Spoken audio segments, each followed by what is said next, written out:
they looked back into the Bitcoin wallet, there was activity on February 10th, and there's been no activity since. So this would have been a couple of months ago, right when the letters first came out, and a small amount of money was put into the account along with a note that said, "We are ready to talk.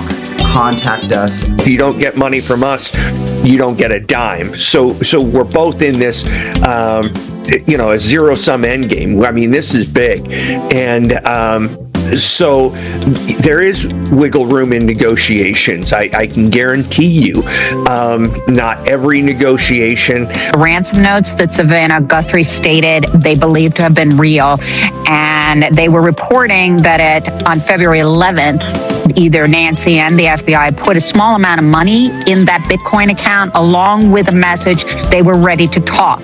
They thought the blockchain was a place to hide. They thought a digital wallet was a safe haven for a secret. But they were wrong.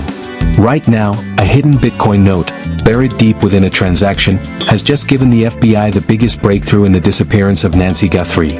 This isn't just a ransom demand anymore. It's a digital footprint that has exposed the kidnappers' location, their tactics, and their fatal mistake. Tonight, we go inside that wallet, we reveal the message the world wasn't supposed to see, and we explain why a single strand of hair at Quantico is about to turn this unafraid suspect into the most wanted man in America. The hunt is no longer digital. It's personal. The mystery in Tucson, Arizona, has shifted from the desert sands to the deep web. Nancy Guthrie vanished from her home without a struggle, leaving a void that has lasted for weeks. But the digital shadows are finally retreating. We are moving past the basic search parties and into the cold, calculated world of the kidnapper's mind, where every click and every transfer leaves a permanent mark on the ledger of justice. This is where the kidnapper thought they were invincible, but in reality, they were building their own cage. The breakthrough centers on a digital ghost. We know that in the early stages, 2 ransom notes were delivered to television stations. Savannah Guthrie publicly stated her belief that these notes were legitimate, her daughter's instinct clashing with the terror of the unknown. But what remained hidden from the public was the Bitcoin wallet address attached to those demands. For a long time, that wallet sat silent, a dormant volcano in the middle of a massive federal investigation. Then, on a cold morning, it blinked. A high-level investigative update has confirmed a transaction in that specific Bitcoin wallet. It wasn't a massive transfer of wealth, it was a psychological probe, a test of the fences. Embedded within the metadata of that transaction was a message that changed the trajectory of the entire case. The note simply read, "We are ready to talk. Contact us." It was followed by a secure link. This was a digital handshake in the dark, a moment where the kidnapper stepped out of the shadows and into the crosshairs of the world's most advanced cyber investigators. But who was on the other side? Was it the FBI attempting to smoke out the captors? Or was it the Guthrie family, acting out of pure, unfiltered desperation? Retired FBI agent Steve Moore explains that in high-stakes abductions, the FBI operates on a zero-sum game philosophy. You never show your cards. You never let the predator know you are bleeding. If the kidnappers believe you are desperate, the safety of Nancy Guthrie actually decreases. She stops being a person and starts being a commodity. The FBI's silence since that note is not a sign of inactivity, it is a strategic weapon. They are telling the kidnapper, "We are your only paycheck. If you don't deal with us, you have nothing but a liability." This digital standoff is a battle of wills, and for the first time, the kidnapper seems to be the one flinching. The suspense deepens when you realize what happened after that note. Silence. The link went dead. The trail stopped. Why would a kidnapper initiate a conversation and then vanish?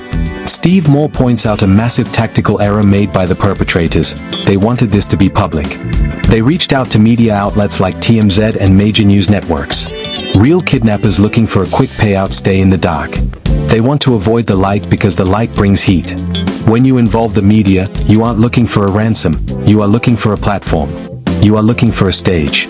This raises a haunting question that has been echoing through the halls of the FBI. Is Nancy Guthrie being held for a ransom, or is she a pawn in a larger, much more sinister game of retribution? This leads us directly into the psychological profile of the suspect. FBI profilers Dr. Gary Brucato and Dr. Burgess have delivered an analysis that should make everyone looking at this case stop in their tracks. Statistically, in 92% of cases like this, the suspect is not a stranger in the night. He is not a random monster. He is someone who has been in Nancy's circle. He is someone who has stood in her home, someone who knew the creak of the floorboards, someone who knew exactly when the house was quiet and the neighborhood was asleep. This was a targeted strike, executed with surgical precision and a chilling lack of hesitation. Dr. Brucato uses one specific word to describe the man caught on the surveillance camera: unafraid. This is the key to everything. He didn't cover his face with a mask, he didn't rush his movements, he didn't show the frantic energy of a common thief. He walked with the confidence of someone who knew exactly where the cameras were and chose to ignore them. That kind of arrogance doesn't come from a random criminal. It comes from someone with a deep-seated, long-term grudge. It comes from someone who believes their cause is just. Steve Moore suggests looking back not just weeks, but decades. Is it possible someone has been nursing a hatred since the moment Savannah Guthrie became a global star? Have they been waiting for the perfect time to hurt her by taking the one person she loves most?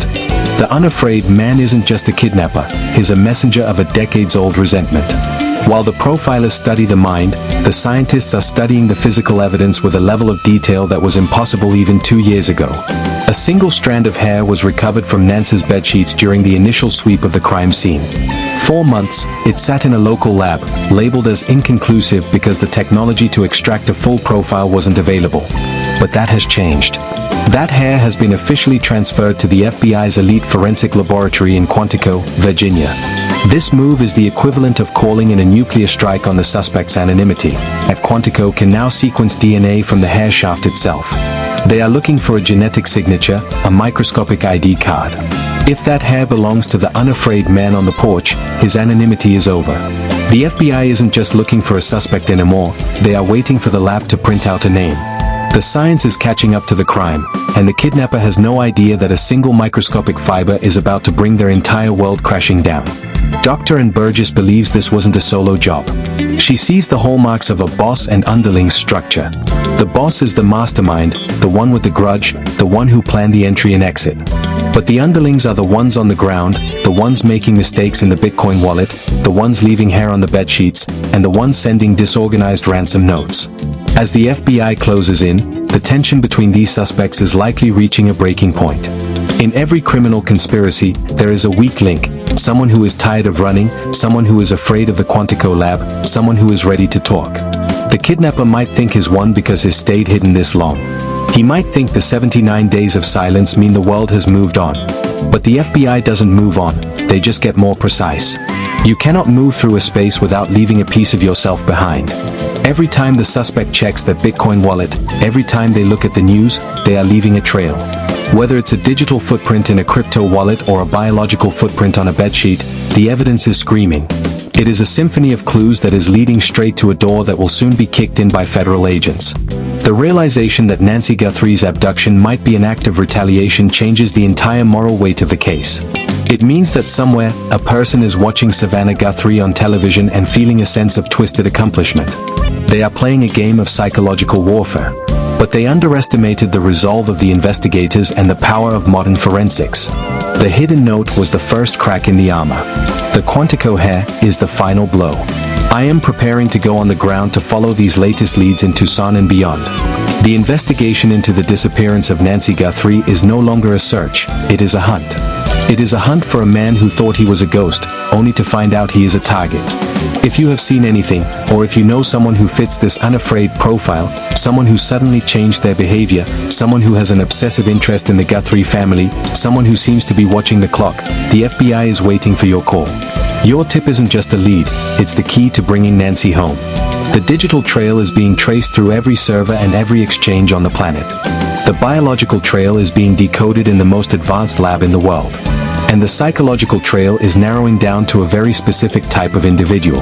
The kidnapper is running out of places to hide, running out of excuses, and running out of time. Thank you for joining me on this deep dive. This case is far from over, but for the first time, the momentum has shifted. We will not stop until Nancy Guthrie is found and the truth is exposed for the entire world to see. Subscribe and stay tuned, because the next update from Quantico could be the one that ends this mystery forever. The truth is coming, and it is coming faster than the kidnapper ever imagined.